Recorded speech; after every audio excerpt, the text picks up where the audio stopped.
اور اس کے بعد ایک بات میری رہ گئی تھی، آپ لوگوں سے کرنا چاہتا ہوں کہ میرے بھائیوں، ہم وہ لوگ ہیں جنہوں نے 2 بار پلان بنایا۔ پہلا ہمارا پلان تھا منگل کا، اور منگل کا ہمارا پلان مس ہوا 2 لاکھ روپے کے لیے، صرف 2 لاکھ روپے کے لیے۔ اس میں شاید کوئی نیگیٹو لوگ ہو یا پازیٹو، سب سن لیں۔ ہمارا پروگرام مس ہوا 2 لاکھ روپے کے لیے۔ ہم وہ لوگ ہیں کہ جو 2 لاکھ اکٹھا نہیں کر پائے۔ اس میں کچھ لوگوں کو بات میری کڑوی لگے گی، کیونکہ رنجا صاحب یہ بات ایسی نہیں کرنی تھی، پرسنل کرنی تھی۔ آپ کو سمجھ کیوں نہیں آتی؟ ہاں بالکل مجھے سمجھ نہیں میرے بھائیوں آتی، کیونکہ میں حقیقت پسند ہوں، اور میری زندگی کا اصول ہے کہ جو میرے بات منہ میں آ جائے میں کبھی پیچھے نہیں رکھتا، اس میں مجھے کروڑوں کے بھی نقصان کیوں نہ ہو جائے۔ ہمارا منگل کا پروگرام ہونے والا تھا 2 لاکھ کے لیے، ہمارا پروگرام ٹوٹل مس ہو گیا۔ ہمارے کروڑوں ڈوبے ہوئے ہیں، ہم کروڑوں کے لیے 2 لاکھ روپے لگانے کے لیے ایگری نہیں تھے کہ شاید اللہ کرے ہمارے یہ آواز اٹھے اور حکومت پاکستان کو بھی پتا چلے کہ یار جو بندہ ہم نے اندر رکھا ہوا ہے، اس بندے کے لیے کچھ بندے اس کے پیچھے بھی ہیں اور وہ اس سے مخلص ہیں اور وہ اس سے کام کرنا چاہتے ہیں یا اپیل کرنا چاہتے ہیں، ریکویسٹ کرنے کے لیے زندہ ہیں ابھی بندے۔ اور اس کے بعد رانا آصف صاحب سے بات ہوئی تو رانا آصف صاحب نے فرمایا کہ میرے بھائیو، یکدم تو میرے پاس پیسہ نہیں، آپ 2-3 دن پہلے بتاتے تو میں شاید آپ کو ارینجمنٹ کر دیتا۔ میں رانا آصف سے کہا کہ رانا آصف صاحب کوئی مسئلہ نہیں، کہ دوبارہ ٹائم 2-3 دن آگے لے جاتے ہیں۔ اور رانا آصف صاحب نے کہا کہ بالکل کوئی مسئلہ نہیں، 2-3 دن ٹائم آگے لے جائیں۔ اور ہم نے ٹائم، اور رانا آصف صاحب نے ویڈیو میسج بھی کیا، اور ہم نے ٹائم کر دیا جمعرات کا۔ اور جمعرات کا ٹائم ہوا تو رانا آصف کو میں نے کال کی منگل کو، رانا آصف صاحب کہ صبح کا دن ہے، اس میں مینیج کرنا ہے۔ رانا آصف صاحب نے کہا کہ میں رات کو آپ سے ملاقات کروں گا۔ رات گزر گئی، بدھ کو کال کی تو رانا آصف صاحب نے کہا کہ میں آپ سے ملتا ہوں۔ جب شام ہوئی تو رانا آصف سے کال کی کہ رانا آصف صاحب جمعرات ہے صبح، رانا آصف صاحب کیا کر رہے ہیں؟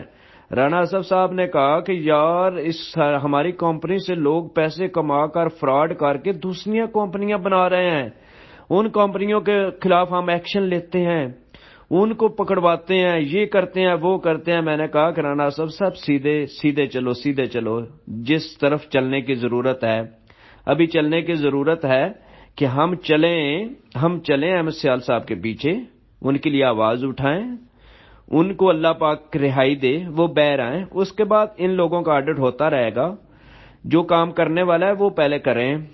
وہ اتنی بات میں کر ہی رہا تھا تو رانا آصف صاحب کال کٹ گئے۔ اس کے بعد دوبارہ اس دن سے ابھی تک رانا آصف صاحب میرے رابطے میں نہیں آئے۔ پلو بھائی، آج 11 اکتوبر رات کے 2 بجے یہ لوگ آپ کے بھاگنے کا انتظار کر رہے ہیں۔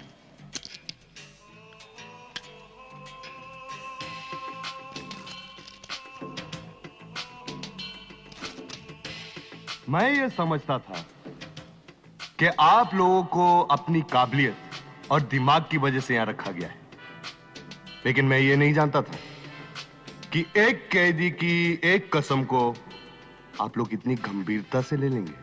مطلب پانڈے جی، آپ لوگوں نے مجھے اتنا مارا، میری نیندیں حرام کر دی آپ لوگوں نے۔ سو میں نے سوچا کہ آپ لوگوں کی نیندیں کیسے حرام کروں۔ مجھے موقع ملا اور میں نے آپ کو بھاگ جانے کا چیلنج دیا، اور آپ اس چیلنج میں آ گئے اور 5 دن تک کام پر لگ گئے۔ آپ کام کرتے رہے اور میں سوتا رہا۔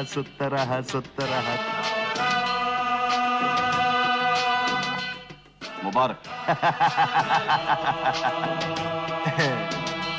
نائک نہیں کھل نائک ہوں میں، نائک نہیں کھل نائک ہوں میں، نائک نہیں کل نائک ہوں میں، نائک نہیں کل نائک۔ کیونکہ جو بھی بندہ حقیقت بات کرتا ہے وہ بات بڑی درد دیتی ہے لوگوں کو، اور لوگ نہیں چاہتے کوئی حقیقت ہم سے بات کرے۔ لوگ چاہتے ہیں کہ ہمیں سر جی ہر بندہ کرتا رہے کہ سر رانا آصف صاحب، سر فلانا گریٹ لیڈر، سر فلانا لیڈر، فلانا چودھری صاحب فلانا مطلب رانا صاحب فلانا ٹھاکر صاحب فلانا یہ وہ، مطلب ہر بندہ یہ چاہتا ہے.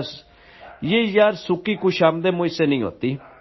میں تو وہ بندہ ہوں کہ بڑے بڑے چودھری دیکھے ہوئے ہیں اور پتہ ہے کہ کتنے کتنے چودھری زیادہ پانی میں ہیں. میں تو وہ بندہ ہوں میرے بھائی.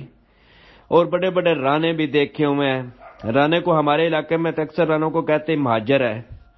اور مہاجر جو ہوتے ہیں کتنی پاورفل ہوتے ہیں. کیا یار کیا بات ہے کچھ بھی نہیں بات. بس میسج سنتے رہے کرتے رہے سنتے رہے کرتے رہے. اس کے علاوہ ہم لوگوں کی ٹانگوں میں پاور ہی نہیں ہے. ہماری ٹانگیں کانپنے لگ جاتی ہیں. ہمیں ادھر سلاخوں کے پیچھے بند کر دیں گے, ہمیں پکڑ لیں گے, یہ ہو جائے گا وہ ہو جائے گا. اور میرے بھائی ہم نے اپنے حق کے لیے آواز اٹھانی ہے, ہمیں کوئی نہیں پکڑے گا. اور میرے بھائی پہلے جیلوں میں نہیں گئے, پہلے یہ تھانے کچہریاں نہیں دیکھے.